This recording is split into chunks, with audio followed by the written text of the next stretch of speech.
Namaste. Welcome to a new Paradigm of Education podcast. I'm your host, Monique Sayers. Today we have a very, very special guest. His name is Inoa Kingma, and he's not the custodian, he's the creator of the New Earth School. There is no custodian of the New Earth School. He's also created Finding My Soul Plate. He's done so many amazing things on this earth for this planet. And what I'm actually going to get him to do in a moment is to actually describe himself to us and introduce us to his amazing work that he's done. Before we do that, I'd just love to introduce our podcast and share what a new paradigm of education is for those of you who are just first tuning in. So a new paradigm of education is really just like a new paradigm of earth. It's a presence within yourself. It's a breath that you're taking. It's that moment where you feel guided to just take action and step into that truth. And that therefore then becomes the education. It's not a place where we say this is the teacher and this is the student, because education is not happening in that way anymore. It's a place where it's a co-creative place, a collaborative place, and this podcast is centered around creating beauty and joy for the next generations of change makers of this world.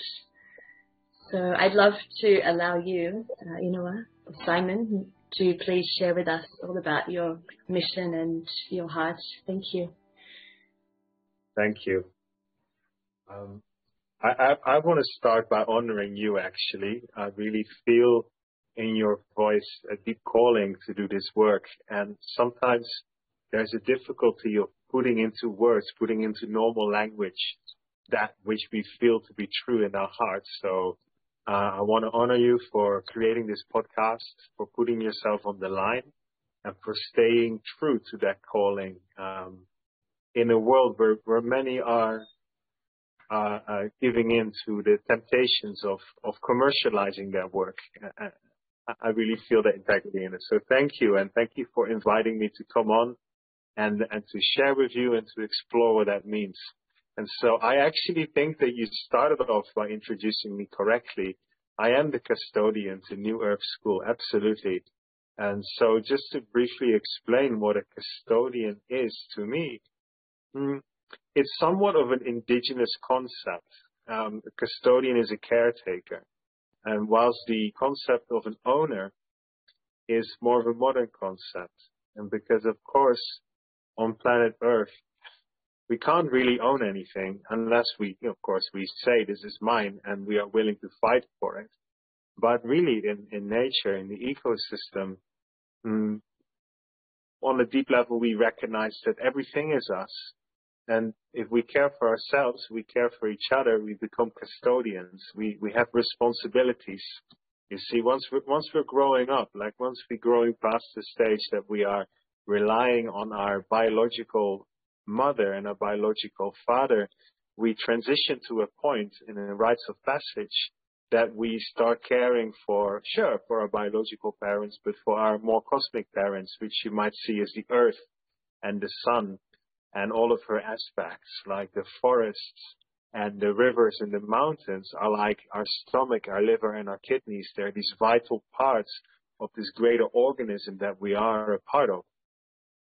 And for that, the word custodian is the one that hits home the most, because I feel a deep calling in my heart to stand up for and to speak up for and to caretake, but not overly, protect, but to honor the intelligence of those more subtle voices on Earth, whether this may be animals, whether this may be ecosystems, whether this may be certain parts of our human population that typically don't have a strong voice.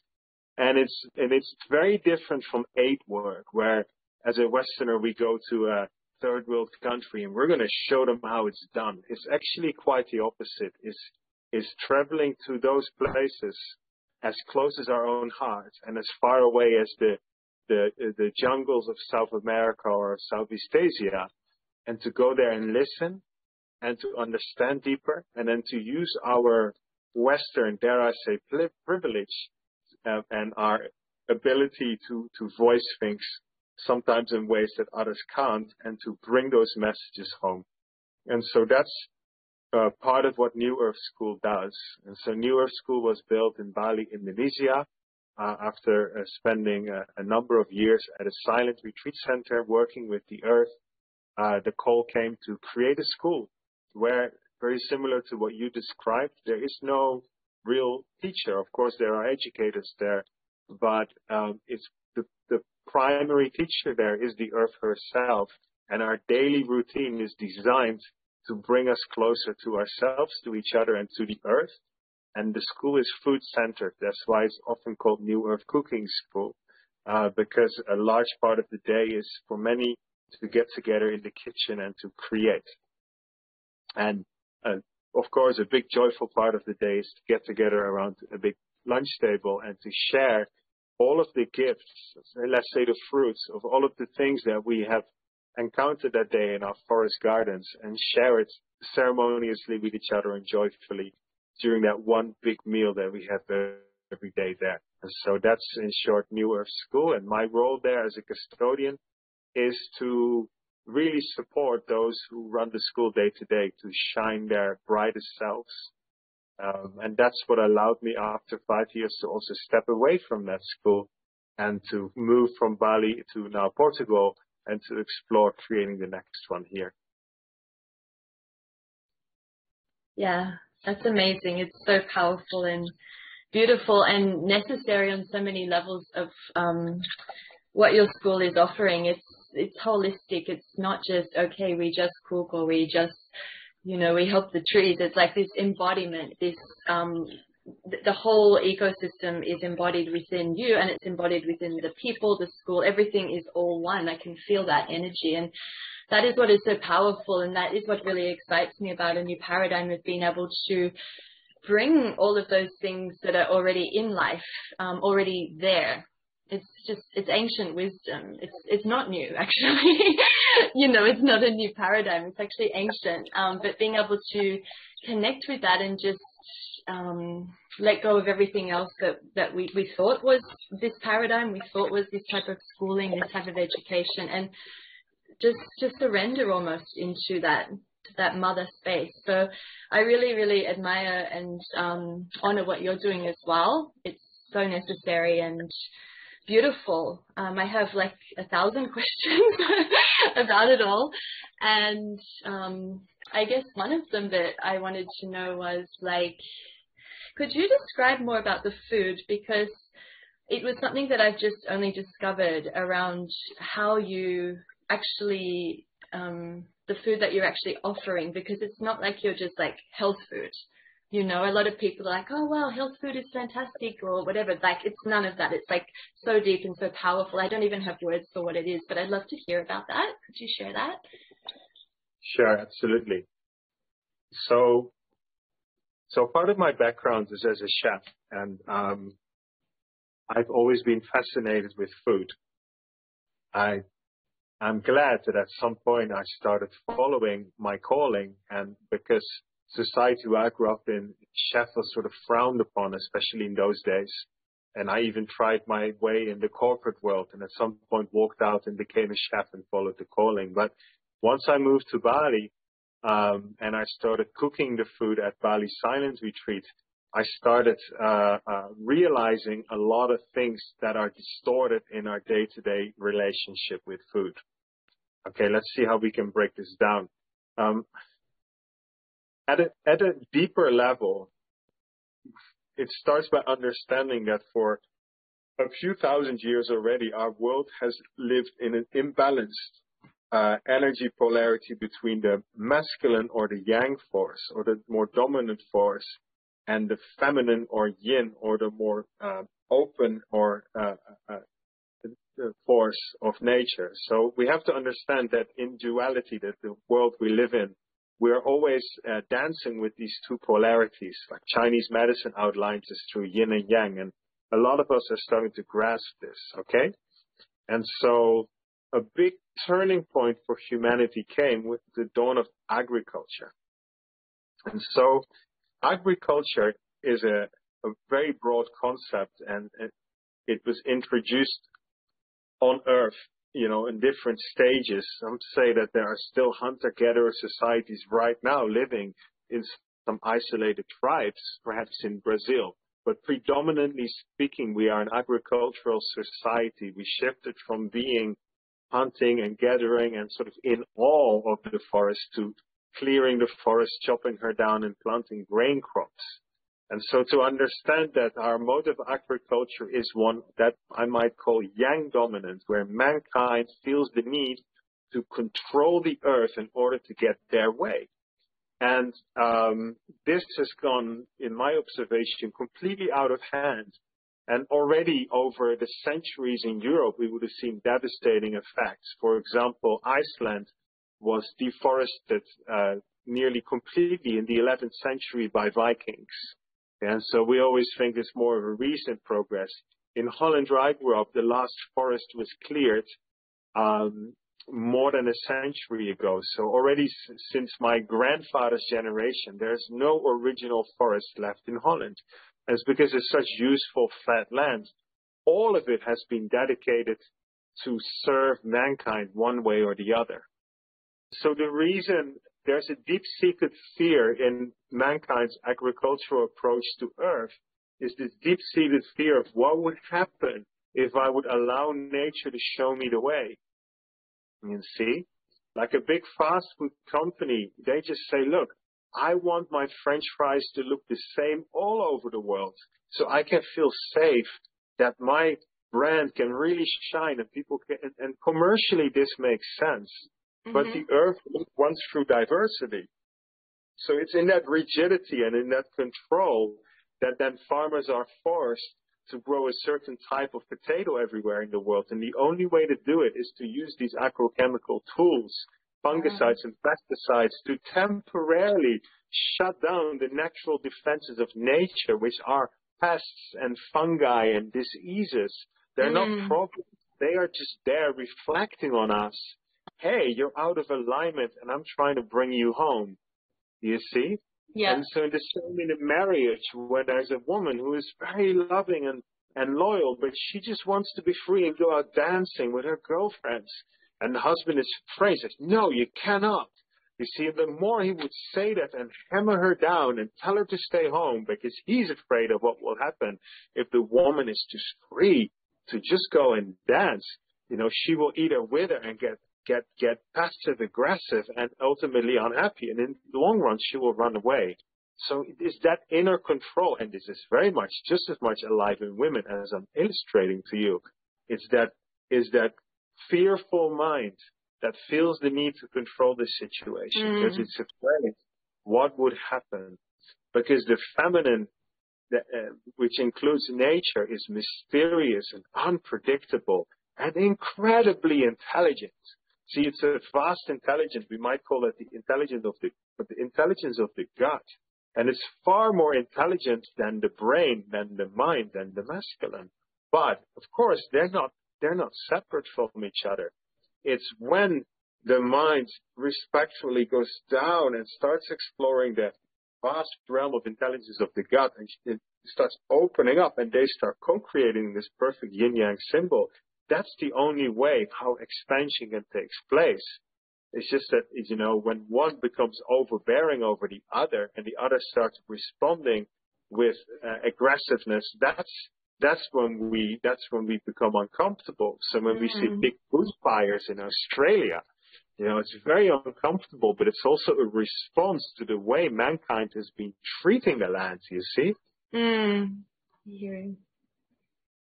So whatever turmoil in the world today, and that includes our food, is really a reflection of this imbalanced relationship. And all of the discomfort is an opportunity to listen to that and to go, okay, I got to find my way back into balance, which is by masculine listening and intelligently responding to the deep intelligent calls of the feminine, mankind listening to the earth and responding to her.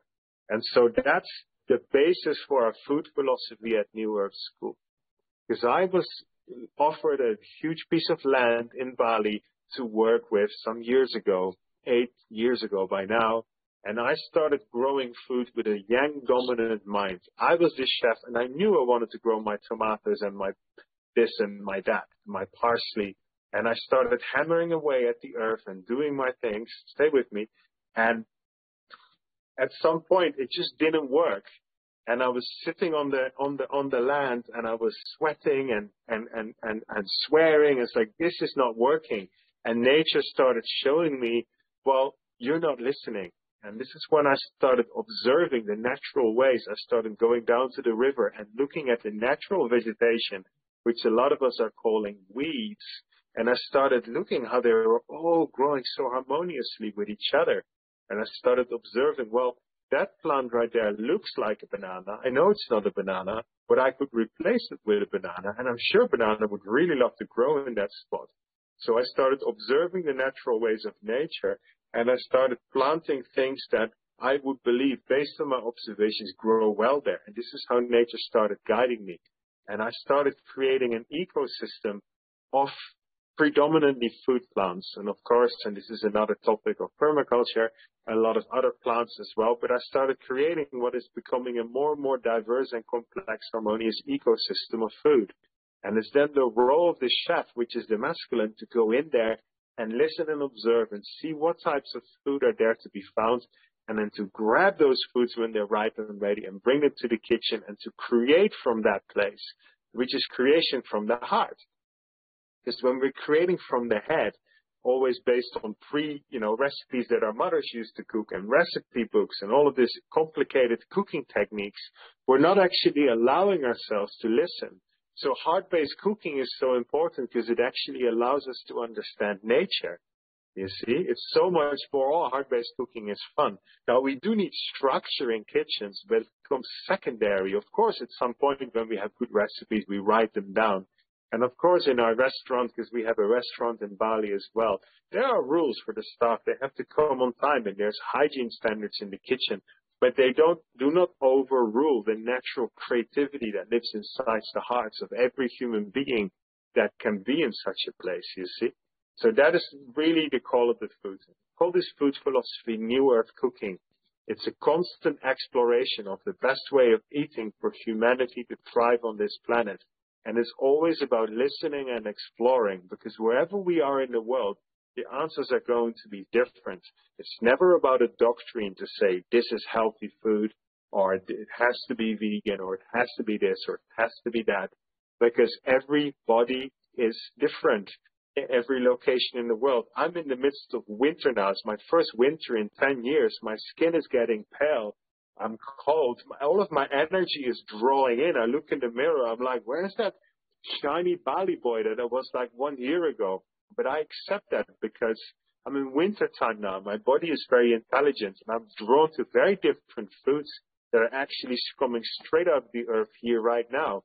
So I'm eating potatoes and sweet potatoes and mustard greens and oranges that I pick off the tree every day.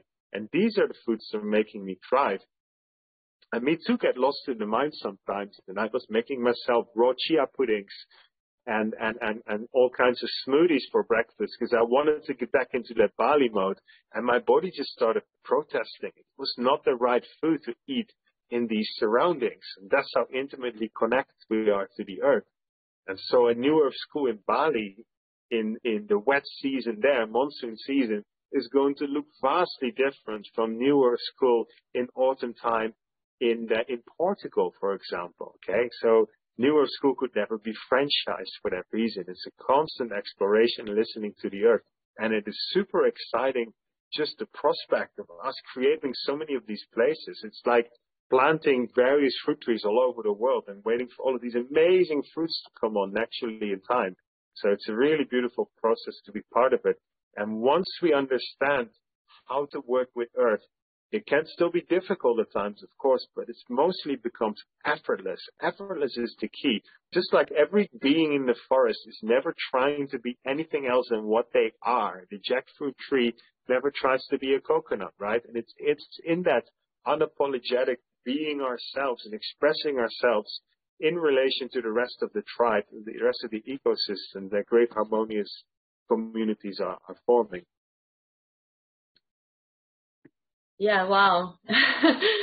there's so much to reflect back on that and share back. If I relate it back to my own past, like in terms of education, like I totally hear you. It's like an undoing and a listening. Like when you were talking about the fruits, I was imagining the faces of children. Like for me, it's the same idea, like all this time being placed in these situations with these expectations, like a cookbook is like a lesson plan. Throw it out the window. We don't need it, right? Just like I walk into a classroom and I'm there and that's it. And it's like, what do you need? What can I do for you? And what I receive then from you is, like just being able to fully listen and offering the full presence, then everything else will fall into its place. And also, the transmission of everybody has a place, like every fruit on the earth has a place, like everybody has a place, everybody has a calling or something within them that they can do. So there's no competition, it's just thriving. And it's really beautiful when I relate it back into my own schema, because I am human, right? And I still relate things back to myself. But I'm really grateful for what you've shared, and to be able to bring that forth to so many other places and people and plants and everybody, all the people and everything that's involved is just completely necessary for this earth. Like when I look at schools, like it's like they still have, like 2 lunch breaks a day where they must eat a certain time, and children still opening little packets of chips, and it's just like it's not even in your schema, right, this idea anymore of this type of rigid way, but it's still happening. And so part of this show is about letting go of just some of those basic things and then moving into what you have created and other people have created, like beyond, like just I guess what spirit has created, and it's not even us, it's what spirit has really called us forth to do. And I really see that in the world as I walk around, and I notice so many things that aren't being listened to, and everybody has their role to play of doing their best to listen and to activate that aspect. And literally, I can't do it all, you can't do it all. It's a collaboration, right? We need to all be doing our part, and that's why I'm really grateful to have you along on the podcast to be able to create and collaborate on ways of being. That's a really good segue. I want to interject something. Again, this is about yin first, yang will follow. Yin could represent consciousness or the unseen realm. The Balinese call it the spirit realm, the dream world, whatever it is that we recognize, this unseen, unmanifested realm from which things are manifested into this material realm. When humanity is right now going through what we could call a consciousness upgrade, we are rising in our level of consciousness. And whatever we create in the world is a reflection of our level of consciousness. And eventually, like the Buddha is saying, every blade of grass will find enlightenment. All life forms will go through this. It might be frustrating for us who are already growing in this era, and we can see this bright future, to notice that, why are they still eating packets of crisps in this school twice a day or whatever it is, like you just mentioned. But that's really still a reflection of their level of consciousness.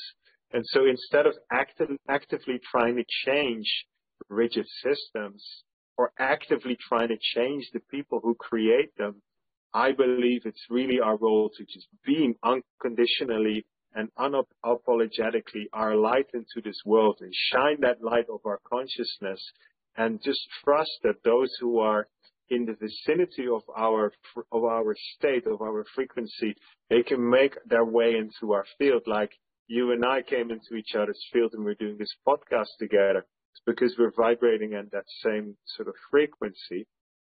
That's how creation takes place. And this is also exponential, because we will create these small bubbles. Don't expect us to create this one movement that will completely change the world, but we continue to create these small bubbles and spark each other. This is why connection and showing up for connection is so important. And truth speaking, when something doesn't feel right, like I just did with you, there's not like, because I'm correcting you or I'm faulting you. It's actually like, hey, I believe we can do better together, and I'm going to speak truthfully what I feel so we can together rise into a higher state. And I, of course, invite others to do the same with me. And, this is where politeness, as it's trained through etiquette in the old way, plays no role, because kindness is our natural state. But politeness is strange, and when politeness overrules our natural kindness, we become passive aggressive and so on. So I just wanted to interject that I do believe it's important to realize that we are co-creating this with spirit all along, and the fruits are our manifested creations in this world. Yeah, and there's a lot of talk right now about the types of schools that we are talking about. But not that many are actually just being created just yet. But I believe many more will come.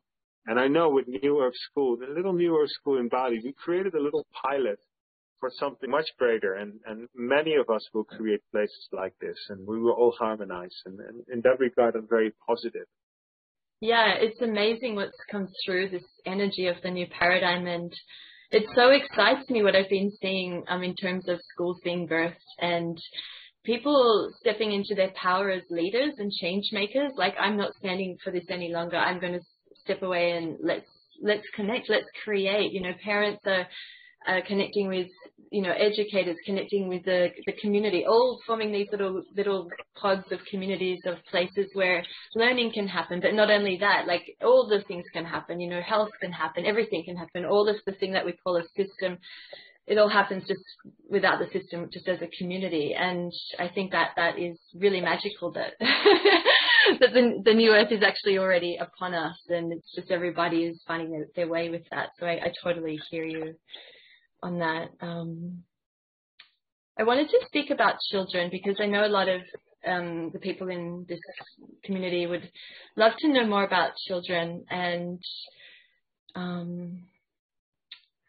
I don't exactly know what question I have. Like, I've seen with you, you did some amazing work in Africa with children. Like, you went and did some planting of trees. I'm sure in your New Earth School you've had thousands of children come through.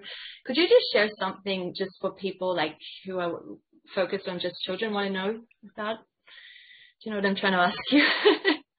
All I know is that whenever a child enters the room, I see a great teacher. Yeah. I go silent. It's that, because to me, they're the brave souls who are coming forth now, and they got something to teach us. I mean, it's always, for me, easier to be around children and animals than around grown-ups. And so it's not to say that children don't need guidance, but what I see oftentimes is they are also guiding us. Yeah, I feel that is the most important thing to say here in terms of education. Hey, look, I'm no expert, because when parents are hearing this, all I say to parents is I honor you. I've been intimately part for the first 3 years of one child's life, so I've had a taste of what it's like to be a parent, but I'm in this point in no position to dedicate my entire existence to a young one in such sacrificial manner. So I really honor parents as well, because I can see how hard work it is. But education-wise, what inspires me most again, in indigenous communities and in nature as well, is that there's never really a strong point where the parents say to the children, sit down and I'm going to show you something. What I find so beautiful in communities is that people are just naturally doing what they love, and the children just roam and they find resonance with those things they love, and they learn by observation, and the parents aren't so afraid that the children will hurt themselves a little, or, of course, we care for the children, as grown-up custodians in the community. But there's this sense of freedom, and children just really finding their own learning curves. And again, in the system, as we call it, sometimes so much pressure is put on children, and so much threat. When they do something wrong, they are being punished. That a lot of the people who show up in our school, their biggest block to learning is their previous education from their parents and from their schooling, because they were being made so afraid to make mistakes and they were forced so much to learn something they didn't enjoy that they've literally lost touch with what they do enjoy. And a lot of the work that we then do with the grown-ups, again, I'm talking grown-ups again here because children are usually so pure and so good. We just have to, hey, can we kick back and try not to mess them up? Totally. But with grown-ups, we work with our inner child. And so in morning circles when we get together, we invite that childlike part in, psychically into the circle, and we see if we can bring forth that playful part, and we give the inner child the space to really play and to make as many mistakes as it likes and to show itself in whatever way it wants to show itself, because oftentimes also our inner child has been beaten into being, whether verbally or even physically, into being a certain way, like kiss your auntie. And the child's like, but I don't want to kiss my auntie because her breath smells and her energy sucks. No, kiss your auntie because otherwise I'm embarrassed that you're not kissing auntie, So children are often forced, and, children that make this sacrifice because they're at mercy of their caretakers in terms of nourishment, food, and shelter. They often forsake their own wants and needs in favor of the parents. So speaking of children, I would say our inner child has a lot of healing to do as grown-ups. And I think as grown-ups, we have a big responsibility to break that ancestral generational wound so we don't pass it on to our children. And this is something that I'm dedicated to. I want to do all the healing with myself. So when a soul out there is courageous enough to come into this world and have me as his or her father, like, I'm ready, but until that, I trust, if I'm not ready for that, I'll be a good caretaker for anyone in my field, you see? Yes, I see. I really hear you. A lot of the stuff I've been speaking with on the other podcast has all been around this energy of we need to heal ourselves and, the paradigm of the teacher walking into a classroom and she's not feeling present. So, of course, the children are not going to be responding in that way. And, in my chapter, I talked all about awakening energy. And when I became awakened, like, the classroom energy just really changed completely. Like, the children were responsive and really, like, joyous and wanting to connect with me. And it's not that I was suddenly doing extra tricks or, bringing in gadgets or things. It was just that, my energy had changed and I had started my journey of doing the work.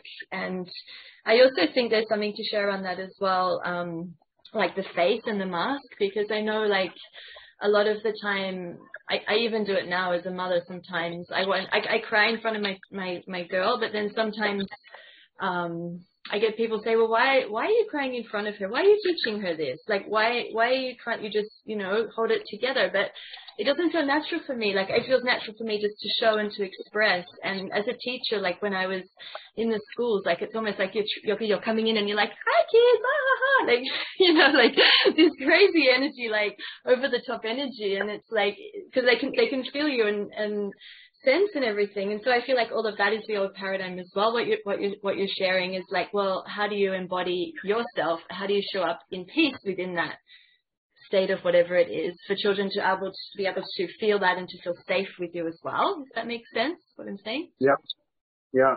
And on that, what I've come to know is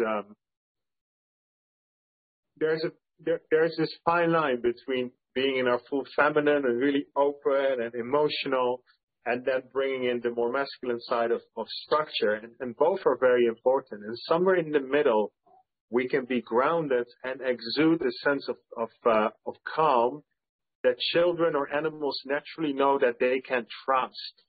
You see, it's not that they're not responsive to the extreme feminine or the extreme masculine or the joker and the clown and the this and the that, but they don't necessarily trust it. It might entertain them. But I feel as a leader in our community, we've got to come to a place where children will trust us, because only then will they follow us, because they know deep inside it's safe to follow this person. You see, and for that, I do feel we need to have that sense of grounding. And not everybody embodies that. And not everybody has to embody that. There are in an ecosystem, to bring it back to animals, there are monkeys and donkeys and hyenas and gazelles, and there's leopards and jaguars. And personally, day to day, I embody more of a jaguar archetype, where I say, okay, I will take the lead here, and that comes with certain responsibilities, and it also comes with a lot of burdens. It's not like the perfect role. And I have friends who are classic monkeys, and they can also be jaguars sometimes, but they just come and they bring in the play. They never take the lead.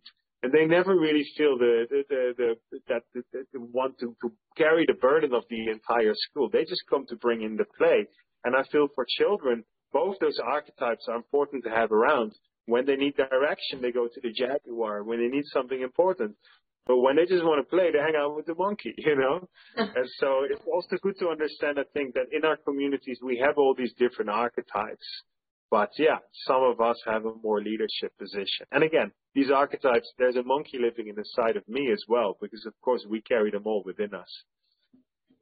Yeah, that's really important to share, that everybody has their role to play, and to just embrace everybody, let it free flow like you're sharing. I don't know what else to add on to that, but it's a beautiful analogy. Yep. And I dream in animals, I see animals, so I love hearing about the different archetypes. I've never had jaguars or monkeys as mine, but that's really, really fascinating to me as well. And it's something actually I'm wanting to show my own daughter as well, to be able to learn more about her own dreams and just how to feel into more symbols and things. Like, I remember I was really grateful when I was young that I started to play around with that energy as a teenager, and I'd write like a little dream diary. This might sound really old school now to some people, but it really helped me to awaken my my senses and to realize that there's more in the world, and that I could train myself or teach myself to understand that was coming through my dreams. So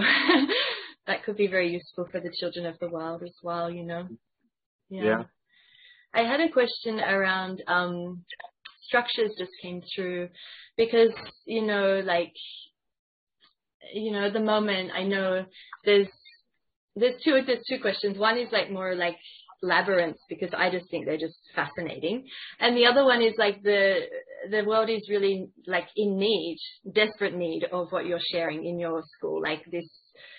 These earth schools and creating this energy. Like, how can people, if they're not living, in the middle of nowhere, or they don't have that aspect, how can they start, or how can they already start to feel into what they can do, if that makes sense? Because I know that that's going to come into the area of schools, whether it's like structured schools, if they still exist, or if that doesn't exist, people will be creating. But sometimes you don't just have this spacious land. Sometimes there's still structures there, So my question was around that. There's kind of two different things that came through. But.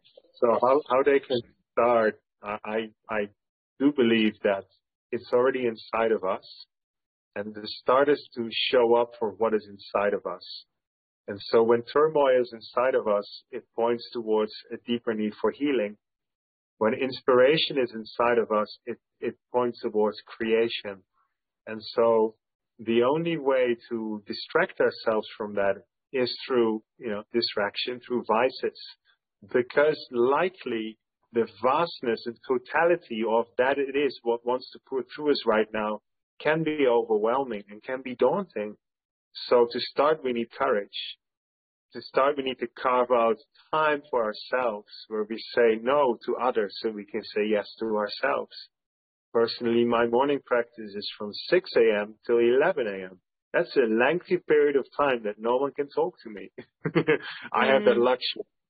And, and that, again, that's loose. Sometimes it's different. Sometimes I sleep in. Sometimes I start meeting people earlier. But just in general, I have the need to give myself that space, because the further I grow into this, when I'm not aligned, it becomes unbearable. I can feel all of a sudden depressed. And that's just a sign, okay, hold on a minute. There's something that still needs to be found. And then boom, I'm back there. And so life becomes the range becomes wider. Okay, so that is the start. And then to seek out support, I'm always there for anyone who feels the call to connect to me. And I support them in their personal healing. As you know, I run regular online healing circles, earth circles, and I'm actively gathering a tribe of people who are just connected soul to soul, and where we're exploring through having conversations like you and I are having. Like, what is their essence? Are you a jaguar or a tiger or an elephant or a monkey? In a very playful way. And what is it that you would want to contribute? Because New Earth School Bali is a small pilot.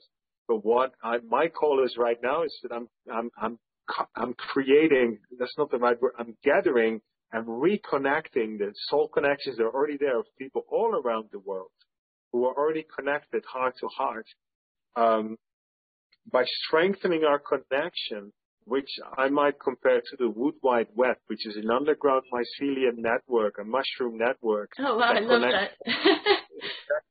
But it's real, and it connects all trees and plants on Earth. It runs underground in our forests.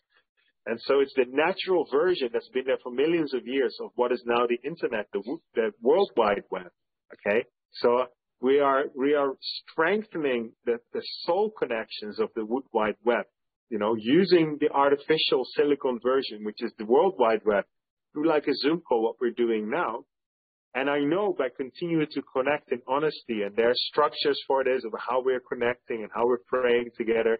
And I have all that information actually written down. So anyone who wants it, just contact me and I will share that with you. And I know that through that, strengthening that network, those schools and communities and playgrounds that want to happen, they can pop up more effortlessly, you see? And so this is my contribution. Like, I feel in my heart, like you have the callings in your heart. In my heart, the calling is now to really gather the tribe all over the world, where there is no one leader to the tribe, because we are an ecosystem. We are an ecosystem of awakened souls. I mean, who's the leader in the forest? No one is. There is an ecosystem that supports itself by unapologetically acting out each and every individual to their highest good. And they support each other naturally by doing that dance together. And this is how I feel as humans. We're now reconnecting as an ecosystem, not as a top to bottom organizational dictatorial structure that we've seen in the artificial society that we're leaving behind. And so what you can do is reach out to me, and I'm most happy to meet you. Anyone who's watching this who feels to call, like, I'm here, and I carve out time for anyone who wants to do that, because that's my sole duty.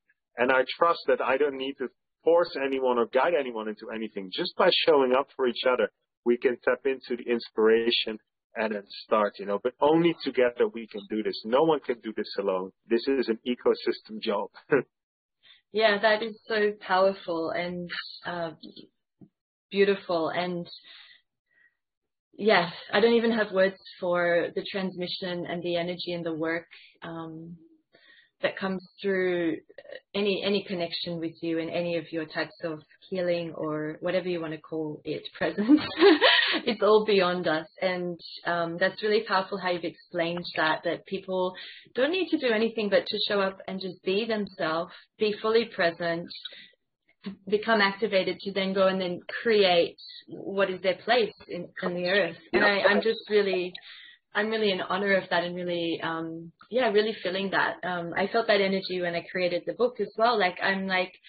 I just hand this over to humanity. This is not my project. Like, who am I to define what is a new paradigm for me or for everybody? Like, it's going to look different for different people, if you want to say the word people. Like, it's going to look different, but it all came back to, in the book I wrote, for the highest good of children. So the whole book comes back to that exact energy. So every single thing that's done within that is like coming back to that space. So every question, every action, every person I meet with is like, is that for the highest good? So that's amazing that you've shared that as well. And I'm sure that that this new earth energy is going to grow, and people are really going to be coming to you, like so many, and not just to you, but all of us, like together in groups. It's so powerful, Yeah, I wanted to add to that. I just feel it's important to say, we speak a lot about people waking up and then creating. Right.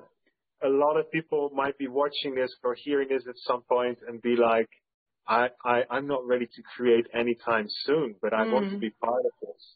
And there's a lot of us that just need to receive healing. And I want to say, like, I show up for that too. You see, it's important to put that out there. It's not like, okay, switch on and now you got work to do. Some of us, and by just actually doing our healing, we are giving so much to the world already. Because when we do our own healing, it's not just for ourselves. We do it generationally and also collectively. So even if you are been doing your healing work for 10 years and you're not creating anything, know that you are still doing super important work just by showing up for your personal healing. Interrupt. No, it's powerful. It's very powerful because it's not this. Keep going. Yeah. No, please. No, I was just going to say that's very powerful what you shared around creation, because there's a place of like decreating ourselves, having space within ourselves to just step out of those areas, like you're saying, that need the healing, and to allow that to flow through us, to then be able to fully step into what is next, whether that is creation or just stepping into that version, or not even stepping in, just becoming, even all of those words aren't really what I want to say exactly, but yeah, I hear what you're saying. That's really powerful. Was there anything else that we wanted to share today in our gathering for this beautiful earth? Any other transmissions are coming through? I had a lot of these kind of questions and philosophies about all your work. I guess I could share that I really love your book, and that your book just shares so much information about what you can do, because like in terms of food, it woke me up. I didn't know a lot of the stuff that was in the book.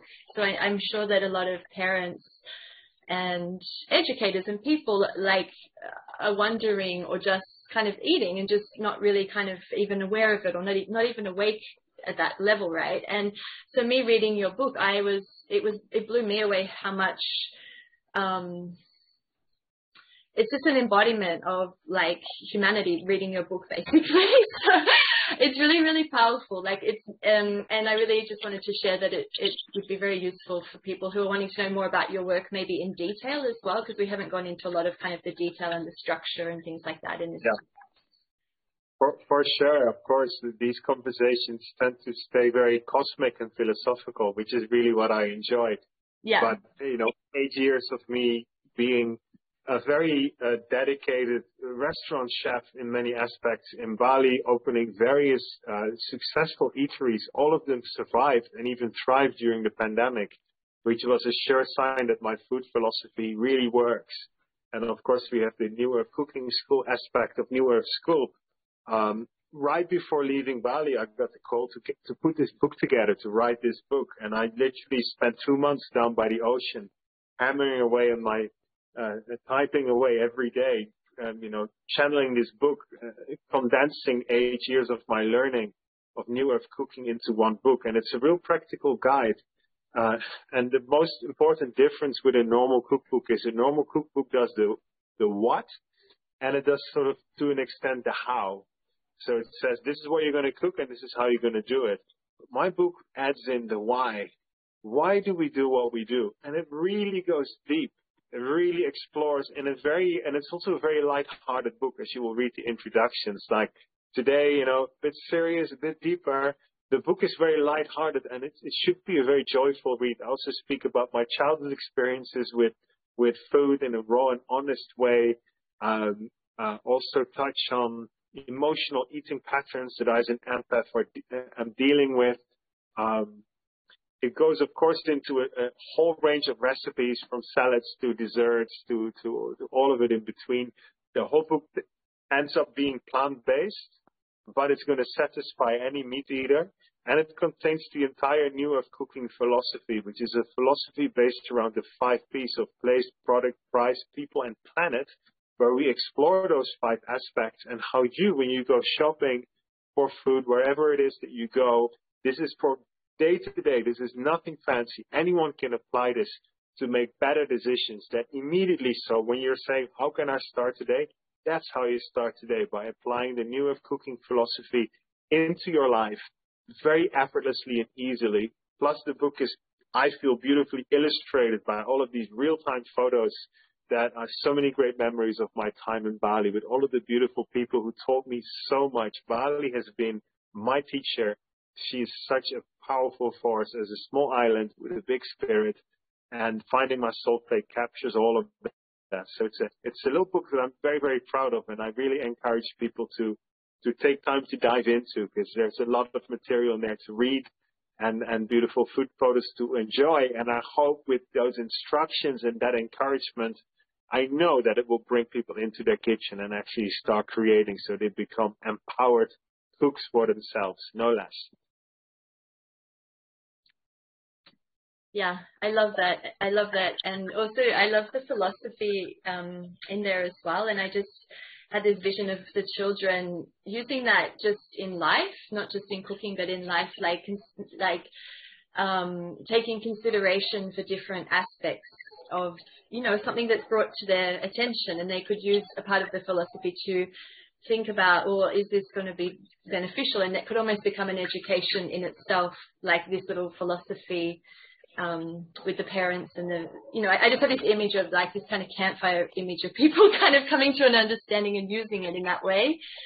And also just cooking, like cooking is, it's not my thing actually, I must admit. I'm like one of those people that freaks out, but I loved your book so much that I was like, wow, maybe it's time to like change my ways, you know, for the sake of my own child as well. Like, what am I doing? Am I actually teaching her what is nutrition? Am I really? Like, I'm cooking things, but is it actually proper nutrition? And so I just had that download then to share that it's really useful for parents who are actually wanting to raise conscious children and want to actually make a difference, like through their energy bodies, through their systems, so that they're actually walking that, you know, rather than us, you know, like maybe myself, maybe I'm lazy and I don't want to bring that onto my child. I'm so lazy I don't want to cook something beautiful. Like, who am I to do that? Do you know what I mean? Like, so there's this even more simpler layer than you can imagine as well. But I want to, before you say, I want to add in there, like, you know, you're not lazy, and your only reason you're freaking out is because we've made cooking too complicated. And Okay.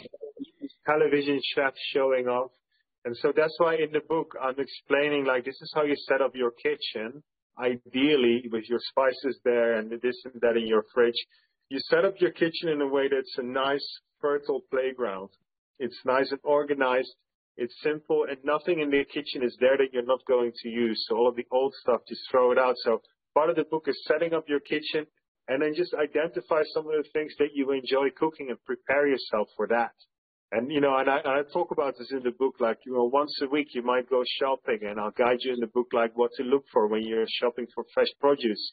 And you spend that one day a week really preparing yourself. I call it prep like a pro, where you have your green vegetables that you bought. Some of them already chopped up, ready. Some of them are perhaps even fermenting. Some of them are already blitzed up into some kind of sauce in the fridge. So when you come in the next day, you have some puzzle pieces already ready, and you can simply throw them together. I don't think you're lazy. I think you're quite the opposite from lazy. Knowing you a little bit, you're actually very active.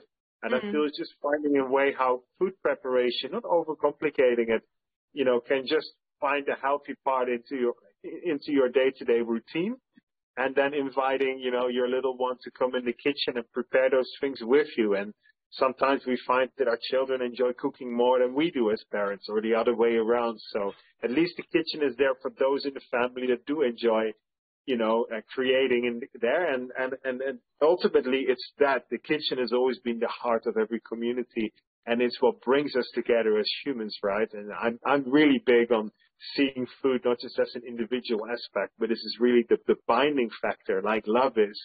It's love embodied through food, you know, and that's what brings us together as a family.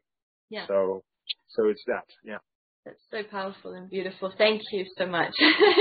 I will go back to the book and sit with it further. So, well, thank you so much for joining us today on the New Paradigm of Education podcast. It's been such an honor to share your mission. I feel like before we close, we could just maybe channel like a small little prayer out to the earth, and anybody who's listening in on the podcast, just take a moment to really just drop down and allow stillness to be part of you. and just to simply give thank you for everything that Mother Earth has brought us. Was there anything you wanted to add in there, Simon? Inoa?